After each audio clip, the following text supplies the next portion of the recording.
জীবনে দেখবেন যে জিনিসটার প্রতি মায়া বেশি থাকে সেই জিনিসটাই না লাইফে থাকে না। আমার ক্ষেত্রে এমনই হয়, আমি যে জিনিসটাই মায়া করি, যাকে বেশি মায়া করি সেই আমার লাইফের থেকে চলে যায়।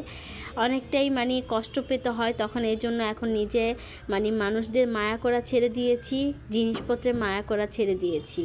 আসসালামু আলাইকুম, সবাই কেমন আছেন? আলহামদুলিল্লাহ আমি ভালো আছি। প্রতিদিনের মতন আরেকটা ছোট্ট ভিডিও নিয়ে আপনাদের সাথে হাজির হলাম। আজকে বেশি কিছু রান্না করব না, সিম্পলভাবে কিছু আয়োজন করব। তো এদিক দিয়ে শাকগুলো এনেছিল আব্রাবু গতকাল রাতে, দেখুন অর্ধেক পেকে গিয়েছে।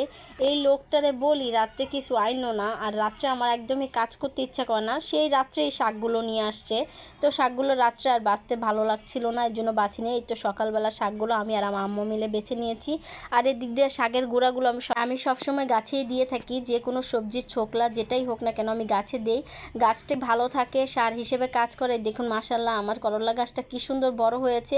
এদিক দিয়ে আমার কিছু কুমড়া বিচি ফেলাইছিলাম, এই কুমড়ার বিচির গাছগুলো উঠেছে, কি সুন্দর ছোট ছোট চারা উঠেছে। দেখি এদিক দিয়েও দিয়ে দিই, হয়তো সার হিসেবে কাজ করবে। আসলে মানুষদের না করে যদি গাছপালা পশু পাখি পালানো যায়, তবুও আপনার কথা শুনে। মানুষটা তো বেইমান, যেটা যাই করি না কেন মানুষের জন্য কখনো দাম পাবো না, কিন্তু গাছ পশু পাখি তারা দাম দেয়। কিভাবে জানেন? গাছ সবসময় আপনাকে ফল দিবে আপনি যতই যত্ন করবেন, আর পশু পাখি যাই পালবেন না কেন, যেমন মুরগি পাললে আপনাকে ডিম দিবে, তারপরে কুকুর যদি পালেন আপনার সঙ্গী হয়ে যাবে, সে আপনি যেখানে যাবেন সেখানেই যাবে। আমি আগে কুকুর পালতাম, আমার আব্বু যখন ছিল তখনই কুকুর পালতাম। তো আমার একটা কুকুর ছিল, ওই কুকুরটা এত ভালো ছিল, আমাকে কেউ ধরলেই না তাকে কামড়াইতে যাইতো।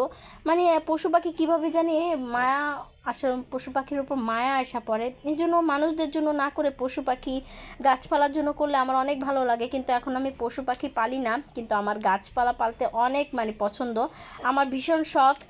ইনশাল্লাহ নিজের যদি কখনো একটা ছাদ হয় তো আমি অবশ্যই অনেক গাছ রোপণ করব, ইচ্ছা আছে। যাই হোক, এখানে এই তো শাকগুলো আমি খুব সুন্দর করে ধুয়ে এখন এই যে কুচি কুচি করে কেটে নিয়েছি। আমার নানুরদের দেখতাম কি শাক আরও কুচি কুচি করে, এত মিহিন করে, ভালোই লাগে তখন খেতে।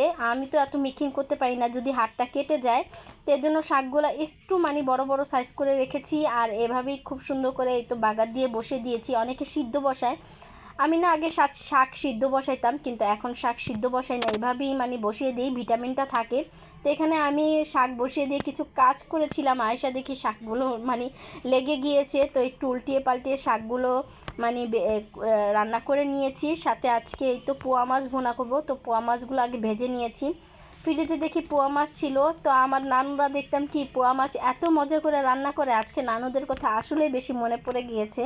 আমার নানু অনেক মজা করে পোয়া মাছ রান্না করতো, কম মশলা দিয়ে কম তেল দিয়ে, আর আমরা এত মশলা দিয়ে এত তেল দিই তবুও মজা হয় না। কিন্তু আজকে পোয়া মাছটা আসলেই মজা হয়েছিল। একটা টমেটো দিয়ে দিয়েছিলাম, এদিকে পোয়া মাছটা জন্য মশলাগুলো ভালোভাবে কষিয়ে এই তো পানি দিয়ে পোয়া মাছটা দিয়ে দিচ্ছি। আমার আবার পোয়া মাছ এত পছন্দ কি বলবো, পোয়া মাছ ভাজা, পোয়া মাছ ভুনা, আর পোয়া মাছটা যদি কড়া করে ভাজা হয় গরম গরম ভাত দিয়ে খেতে এত মজা লাগে। যাই হোক, এই তো পোয়া মাছটা দিয়ে খুব সুন্দর করে নাড়াচাড়া দিয়ে এই তো আমি একটু ধনিয়া পাতা দিয়ে নামিয়ে নিব। আর পোয়া মাছটার কালারটা দেখুন, একটু মরিচে পাখি বেশি দিয়েছি একটু ঝাল ঝাল হওয়ার জন্য।